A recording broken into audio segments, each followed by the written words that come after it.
You have time to be out there and just think in between every stroke. It's a lot of time with yourself. It's a lot of you time. The pain you endured during a race is sort of unthinkable, but the joy of finishing, you'll feel your worst and your best that you've ever felt. For me, probably my entire life. It's really difficult to take the ball all the way up the field, score a goal without anyone helping you.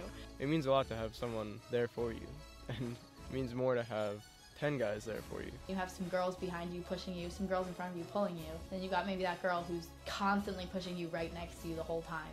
Even if you're frustrated, I'm going to still be there. I'm going to still be pushing you. I'm going to be holding you up. I'm going to be telling you what you need to do, and you're going to be all right. When people get knocked down, we all pick each other up. I want to push myself just so I can make these other girls proud.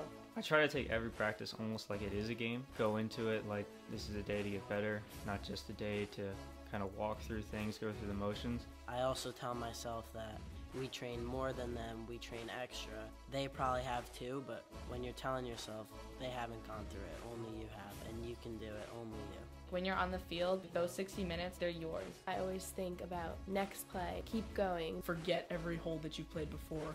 That shot, whether it's in the rough, in the sand, or in the middle of the fairway, is your tee shot. When we go to cross-country events, there'll be all these coaches, and they're screaming at their girls. And there's Mr. Browse over there at the corner, and he's not screaming at all. He's like talking to you and telling you to make the decision that you want to make. Because he is that way, it makes you want to try so much harder. We were all in a circle, and Miss O'Neill's like, everyone just close your eyes and imagine what play you're going to make that's going to save the game. Whether it's the winning goal or the winning assist, close your eyes and imagine it. The last seconds and we need a big play, I'll just look into the stands and I'll see my mom up there. I see my dad sitting up there watching, and to hear the oohs and ahs from the crowd is like one of the best feelings you get.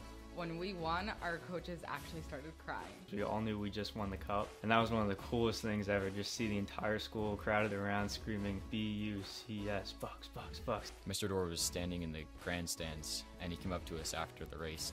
He told us that he was very proud of us. Blair coaches are some of the most powerful influences in our lives. They are not only experts on the playing field, they are highly knowledgeable about us as players. They focus on our development and they mentor us. Learning to work together on athletic teams compels us to look beyond ourselves through the responsibilities of leadership. With Blair as our foundation, we are ready, when called upon, to serve and lead.